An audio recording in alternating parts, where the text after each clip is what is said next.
est toujours au TGS et on est sur le stand Microsoft aujourd'hui avec tout plein de jeux à essayer sur la nouvelle Xbox One, ce que tout le monde attend. Et il y a un robot qui bouge derrière moi, c'est génial. Absent du salon l'an dernier, le stand Microsoft faisait son grand retour pour présenter la Xbox One, qui, rappelons-le, n'a toujours pas de date de sortie confirmée au Japon. Leur stand est toujours dans le style vert et blanc que Microsoft cultive au TGS depuis leur apparition sur le marché des consoles. L'obstination finit par payer et leur marque visuelle fait maintenant partie des meubles. Le stand permettait de prendre la manette et de s'essayer à de nombreux jeux comme le très attendu Titanfall, un FPS orienté multijoueur se déroulant dans un univers de science-fiction. Le titre est développé par un nouveau studio composé des anciens créateurs de Call of Duty. Un des gros robots géants tirés du jeu ornait d'ailleurs le stand, essayant de faire vibrer les fans de mecha japonais. C'est également le jeu le plus visible sur le stand, avec plus d'une dizaine de bornes jouables, soit 2 fois plus environ que Forza Motorsport 5.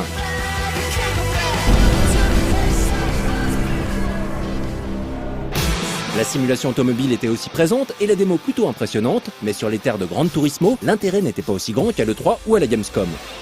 Comme à chaque sortie de console, on trouve aussi un inévitable jeu de sport utilisant les nouvelles capacités de la console, et cette fois, il s'agit de Kinect Sports Rivals. Ce sont des titres qui disposent de beaucoup de promotions, mais qui peinent à séduire les core gamers.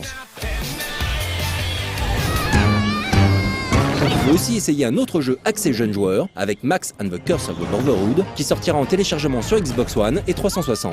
Dans ce jeu de plateforme mêlant 2D et 3D, le joueur devra contrôler Max à la recherche de son frère.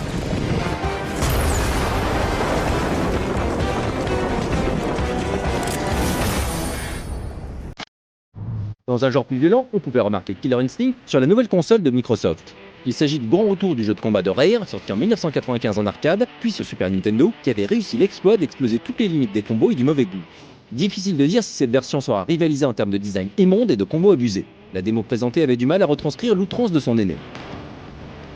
FIFA 14, le grand rival de PES, était aussi jouable sur le salon. Bientôt critiqué dans son 1% sur les consoles actuelles, ce titre a été fortement mis en avant par Microsoft, qui collabore main dans la main avec l'éditeur Electronic Arts. FIFA 14 sera ainsi téléchargeable gratuitement pour les joueurs ayant précommandé la Xbox One.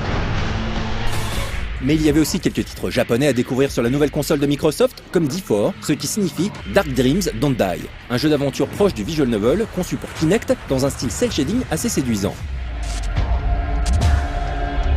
On termine ce petit tour des jeux Xbox One avec Crimson Dragon, rattaché à la célèbre saga de rail shooter Panzer Dragoon.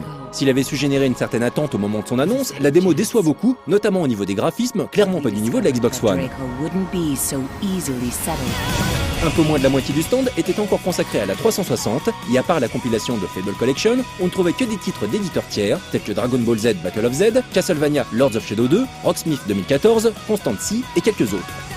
Ce retour de Microsoft au TGS ressemble à son arrivée au début des années 2000. Le stand attire les curieux, les jeux sont là, tout est bien conçu, mais ce n'est pas la folie.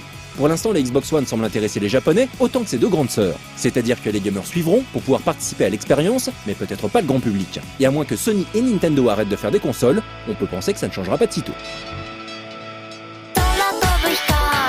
Nous voilà sur le stand Microsoft, on va faire un hands-on un petit peu particulier puisqu'on va toucher la manette. Oui, pour le TGS, il y a une sorte de démonstration de la manette où on va pouvoir essayer tout plein d'options. Donc on va essayer ça tout de suite. La manette a des renflements en dessous, ça permet de la tenir bien en main. Elle est assez légère, je trouve, parce qu'il n'y a pas de batterie, oui, c'est la truc filaire. Et voilà, et donc ça permet de tester les fameuses gâchettes à retour de force. Effectivement, là j'ai les battements de cœur en fait, j'ai l'écho des battements de cœur dans les doigts. Et c'est assez bizarre en fait quand on joue, surtout que là ils sont pas synchrones sur les deux doigts. C'est vraiment, ça passe à l'un à l'autre comme ça. Ah, là pareil en fait, voilà, j'ai toutes les différentes vibrations des engrenages dans les doigts. Il n'y a pas qu'une fréquence de vibration en fait. Voilà, là c'est assez intéressant parce que selon le moment où l'hélicoptère bouge et qu'il arrive dans le ciel ou qu'il se stabilise, c'est plus du tout la même façon de vibrer. Voilà, donc on voit bien qu'en fait il y a plusieurs petits contrepoids là-bas qui tournent et pour avoir différents types de vibrations dans la manette. La manette Xbox, très légère, bonne prise en main, texture satinée, oui c'est très bien.